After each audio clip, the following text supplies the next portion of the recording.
Obrigada. Boa tarde, Sr. Presidente, e na sua pessoa cumprimento todos os presentes e os que assistem à distância. Algumas notas prévias, começando, e aliás em complemento àquilo que o meu colega vereador Carlos Lopes acabou de referir sobre as cheias e estas situações emergentes, dizer que as cheias são o reflexo de más políticas de ocupação do solo. Portanto, isto é, são décadas e décadas a errar, a impermeabilizar o solo e por isso qualquer chuvada rapidamente resulta em caudais que não são controláveis pelos sistemas de drenagem existentes na cidade, que não foram preparados naturalmente para isto, não foram dimensionados para responderem a estes caudais. Por algum motivo estão a ser feitas algumas obras, tentando tirar partido de outras obras, como é o caso das obras do sistema de metro Mondego, mas que são tão mal compreendidas pela população e, nomeadamente, também pela oposição. Estas obras são absolutamente essenciais para não só remodelar as redes subterrâneas, mas também para dimensioná-las, para procurar aumentar a sua capacidade de resposta a este tipo de intempéries. Por isso, isto é importante, sempre que fica em cima da mesa, temos aqui problemas que são derivadas de décadas e décadas de erros de ocupação de solo. E onde aqui, nomeadamente, a taxa de impermeabilização tem uma responsabilidade muito direta. A tendência é cada vez querem mais estradas, mais passeios, os logradouros impermeabilizados e depois as consequências são estas, estão à vista, não é? Em relação aos comentários da doutora Regina Bento, dizer que gostei muito da sua intervenção sobre transparência. Não fosse, de facto, grande parte dos nossos votos contra durante os 4 anos de oposição terem exatamente a ver com a falta de transparência do Executivo anterior. Nomeadamente projetos que nos eram dados à aprovação e dos quais não nos eram dado tão pouco conhecimento, nomeadamente as peças desenhadas. Se recorda, isso motivou muitos votos contra. Portanto, falar neste momento de falta de transparência, quando houve um salto gigante nessa matéria, enfim, é no mínimo caricato do meu ponto de vista, não é? Quando vem de um executivo extremamente opaco nessas matérias. Não quer dizer que não haja erros, não quer dizer que não haja atrasos, mas eu não tirava daí ilações que é falta de transparência. Às vezes, como é o caso, e já vou falar das atas. As atas é um atraso, elas vão aparecer naturalmente. Não podemos esquecer que no SMTUC houve uma alteração da direção da diretora delegada e, portanto, não pode estar à espera que as coisas continuem normais. Houve aqui uma transição de serviços, de direção, e se reflete naturalmente em algumas demoras acrescidas até entrar normalmente no ritmo de trabalho. Isso não quer dizer que estejamos aqui a omitir informação. Ela chegará a seu tempo, aliás, posso desde já sossegá-la que as atas estão prontas e irão ser disponibilizadas nos próximos dias. Em relação ao provedor de mobilidade, eu continuo a reiterar aquilo que disse. Acho que é uma função muito relevante, mas também não podemos esquecer que a partir de janeiro irá entrar em vigor uma nova estrutura orgânica, na qual se prevê um novo departamento e que, de certa forma, já vai dar resposta a algumas destas preocupações que tínhamos com o provedor de mobilidade. De qualquer das maneiras, também não faz sentido estar a criar neste momento ou neste primeiro ano em que estávamos de transição e de reorganização, uma função desta natureza, sem antes primeiro implementarmos a nova orgânica. Por isso, a seu tempo, lá iremos. Não haja pressas relativamente a estas questões.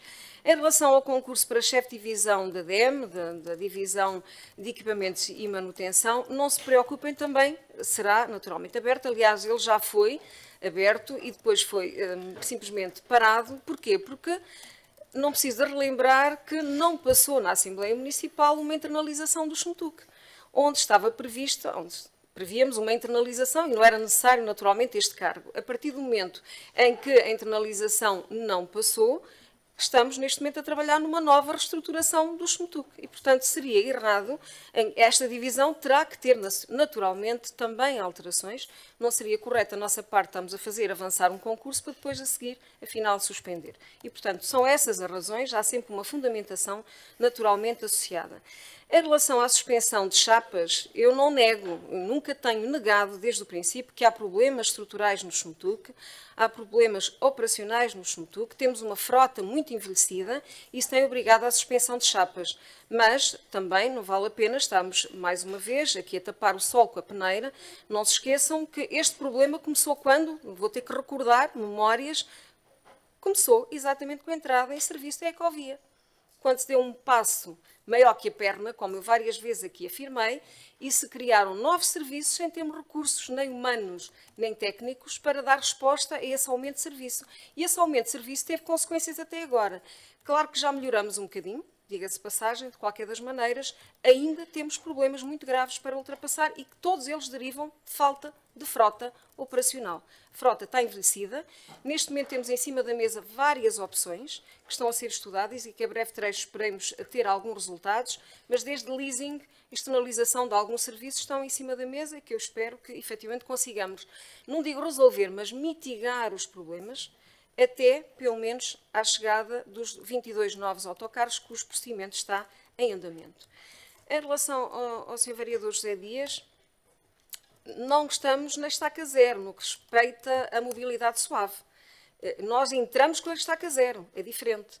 Por isso nós estamos, já foi, aliás, se tiveram a oportunidade, mas foram convidados, se não vieram foi porque não entenderam assim não vir, quando foi na Semana Europeia da Mobilidade, foram aqui apresentados alguns planos, estudos, trabalhos que estão em desenvolvimento neste momento para alargamento da rede de ciclovias. Nós entramos foi com a estaca zero nessa matéria. Temos sim uma rede, como eu sempre disse e nunca neguei, uma boa rede ligada ao desporto, ao lazer em volta do Rio. É preciso dar o salto para dentro da cidade, que aliás, diga-se passagem, é a componente menos popular, porque isso só pode ser feito à custa, muitas das vezes, do estacionamento. E, portanto, é uma atitude antipopular. Por algum motivo, o Partido Socialista nunca a assumiu. Mas isso não quer dizer que nós estejamos parados. Como sempre, e naturalmente é importante termos noção, em engenharia, começamos pelo planeamento, vamos ao projeto e depois a cá a execução. Não podemos começar do telhado para a fundação. Por isso, nós estamos na fase do planeamento. Enfim, este mandato é de 4 anos, já lá vai um, eu sei, foi a fase do planeamento, iremos entrar em projeto de execução, virá aqui, quando tiver que vir, e iremos avançar também para a execução, quando houver dinheiro para isso. Também não podemos esquecer que este Executivo apanhou uma fase muito complicada, final de um programa quadro do 2020 e o 2030 que tarda a arrancar. E até lá não há dinheiro. Por isso não vale a pena estarem a exigir novos projetos quando sabem perfeitamente que não há condições financeiras para podermos avançar com novas situações. Já agora chamar a atenção também que a regulamentação, como aí disse, porque é que a Câmara não regulamenta? A Câmara não pode regulamentar tudo que sejam questões de trânsito. Isso é função do Governo. Quer a revisão do Código da Estrada, quer a revisão do Regulamento de Sinalização do Trânsito, são incumbências diretas do Governo. Nós, o máximo que podemos fazer é campanha de sensibilização, de educação, de informação, mas regulamentação, tudo que tenha a ver com via pública, é Código de Estrada, é uma função do Governo e, por sua vez, da Assembleia da República, onde os diplomas devem naturalmente passar. Finalmente, e no que respeita à área metropolitana, estamos todos de acordo. Nunca nos ouviram dizer que estávamos contra esse passo gigante, que eu acho que é absolutamente fundamental para o desenvolvimento de Coimbra e toda a região centro. Contudo, também sabem que está em andamento a AGIT, a entidade intermodal para a gestão intermodal do sistema de bilhética. Contudo, neste momento está nas mãos do Governo PS, dar o próximo salto.